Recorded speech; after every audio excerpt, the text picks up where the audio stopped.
Sen normal karakollardakini gördün. Ahmet'ten çıktıktan sonra Süleymaniye'ye kadar her gittiğim yerde ayak izlerimin olduğunu düşündüm ve anımsadım. Örneğin 96'da biliyorsunuz 8 askeri getirdik PKK'nin elinden.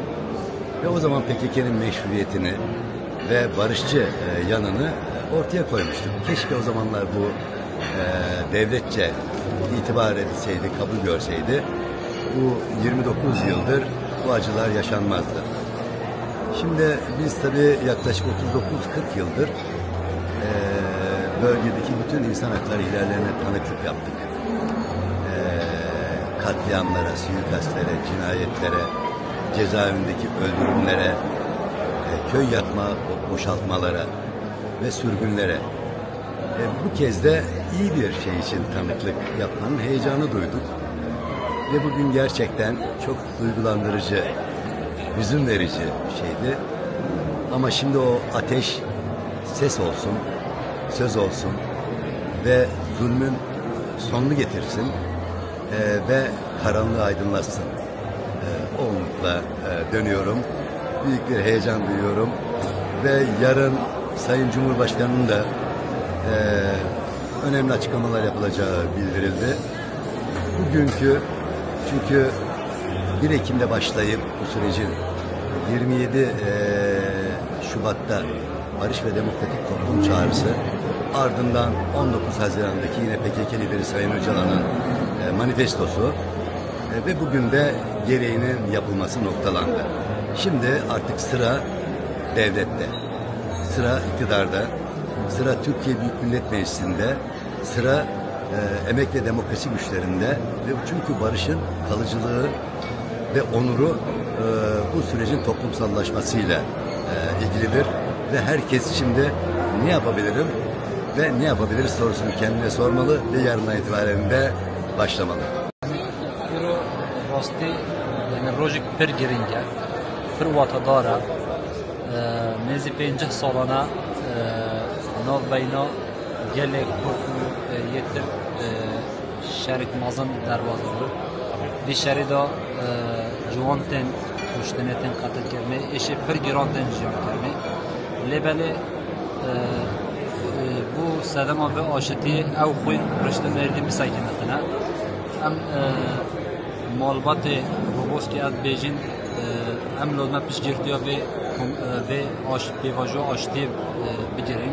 Em xwayi der bikevin. Yani ev tablo euro atmosfera euro me em bine şahide ve gerek herkes vata bedeti, gerek herkes le xwayi der bikevetin. Yani samimiyeta partiya tevgera azdiye samimiyeta lebere yele Kurd euro diyar ki aştiki rumet etfazıdır. Gerek pevistiyen ve pevajo ve rojo euroji devlet Türkiye taybeti hükümet AKP'cik ve vata bedetine bimli erini de binir biletin. Gele Kurd ne var beriya 10 salona, 20 salona, 5 salona artık edi kapandığını leistokin nerede van nizikatin hüsa ladik gele Kurd cevabı Kurdlar ne kapının yani samimiyet o nezik ya ma ya tevyer azdiye ya cevapma euro diyar ki açtı ki rumet fazlatın am veli jdulu can hevi ki veri mazın am berbe ve açtıya geçin ya pevistçiye gelin Türkiye devlet Türkiye dasradar AKP'ci ve çerçevede nezike ve pevajı. Süleymaniye'de tarihi bir ana tanıklık ettik. 40 yılı geçkindir. Şu ya da bu şekilde şu tarafın ya da bu tarafın annelerin ağladığı bir dönemi yaşadık ve bu süreç bugün itibariyle inşallah bitmiş. Bu hem Türkiye için hem de Orta Doğu halkları için birlikte hareket edilebileceği, barış içinde yaşanabileceği ve tüm halkların özgürce kendilerine ait dillerini, kültürlerini kullanabileceği bir ortama evrilmesini diliyorum. İnşallah bu süreç böyle başladı ve bu güzellikte devam eder diye ümit ediyorum.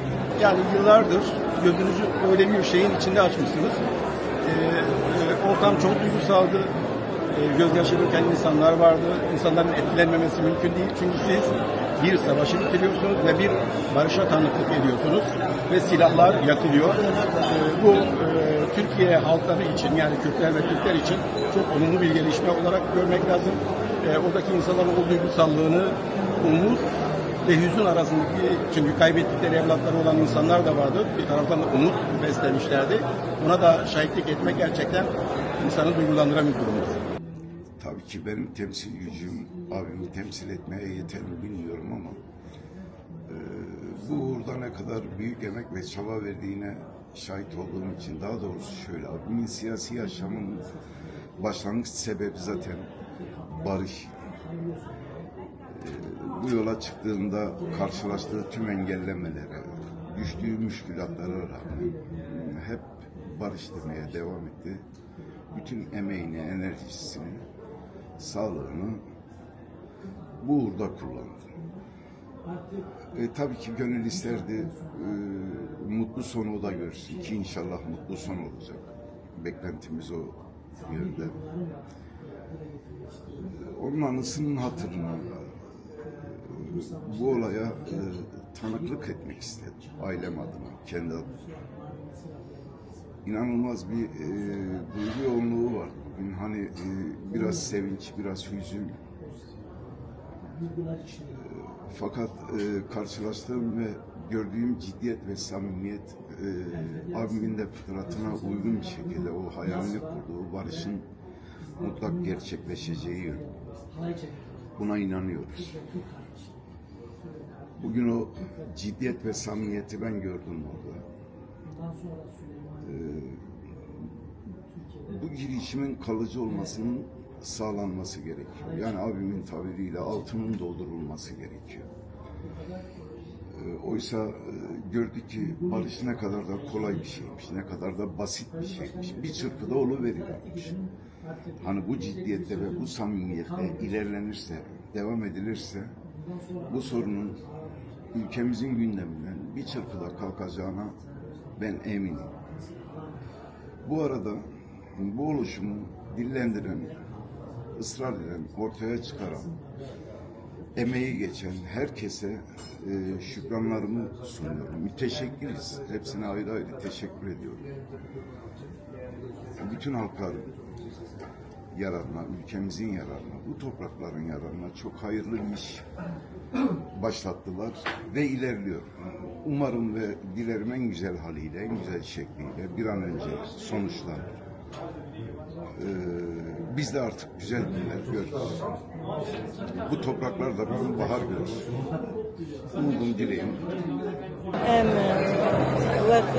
dayıki şehida hem jî dayıki aştî me bi sala zaten ev dixwast xwestekê me ev bû dayîka tu wexta jî şer û ceng nexwestiye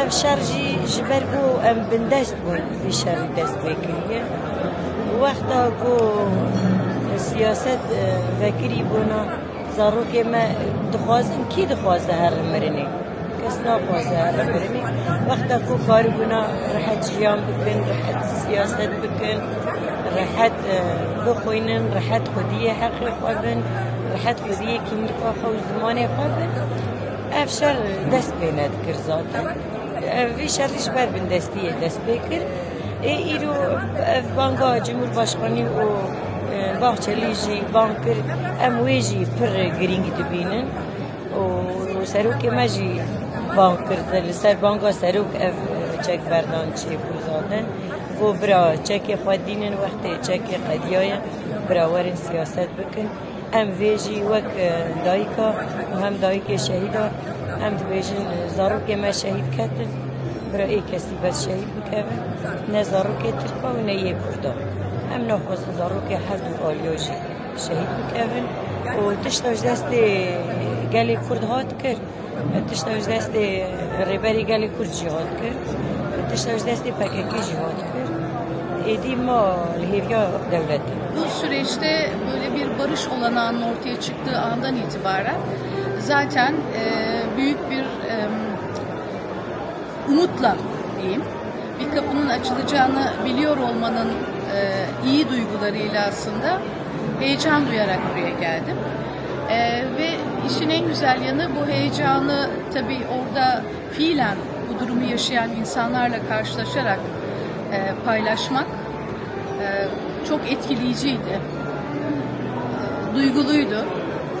Ama aynı zamanda da burada belki toplumsal dönüşüm açısından da bir demokrasinin mümkün olabileceğini görmek, barışla özgürlüğü bir araya getirebiliyor olmak toplumu iyi şeyler olacak dedirtti bu ülke için. Uzun zamandır bu duygulardan biraz uzak yaşıyoruz. Ben Roza'nın bir sözüyle bitireyim. Roza der ki, insanlığın geleceği barış ve özgürlüktür der. Bizim geleceğimiz de öyle olsun. 50 yıl süren bir mücadele var. Çok büyük bedeller ödenmiş. 10 binler katledilmiş. Yaralanmalar, sakatlanmalar, cezaevinde uzun yatmalar, ölüm oruçları hep birbirini takip etmiş. Ama her şeye rağmen insanlık galebe çalmış, hak hukuk galebe çalmış. Katil diyenler, bebek katile dahil olmak üzere her tip küfrü yapanlar, her tip hakareti, her tip işkence yapanlar bir muhatap aldılar ve o sorun çözüyor. Çünkü Türkiye çok ciddi bir şekilde sıkışmıştı. O sıkışmış halinde ittifaklara ihtiyaç vardı. Bu ittifaklar daha çok içeriden ve katkı sunacak ittifaklar olacaktı. Ve Abdullah Öcalan üzerinden bu süreci biraz daha düzeltmeye, Türkiye'yi geleceğe taşımaya çalıştılar. Bu aslında haklı olanın, doğru olanın, devrimcinin başarısıdır. Bunu saygıyla, sevgiyle hatırlamak lazım, örnek almak lazım. Demek ki kazanabilirmişiz, demek ki başarabilirmişiz. Demek ki onlar ne yaparsa yapsınlar, biz doğru durur, halka dayanar ve doğru yolla yürürsek her tip muhataplık alabilirmişiz, kazanabilirmişiz her tip muhataplık. Ve Türkiye'yi geleceğe taşımanın koşullarını yaratmada önemli bir rol oynayabilmişiz. O anlamıyla çok sevinçliyim bugün için.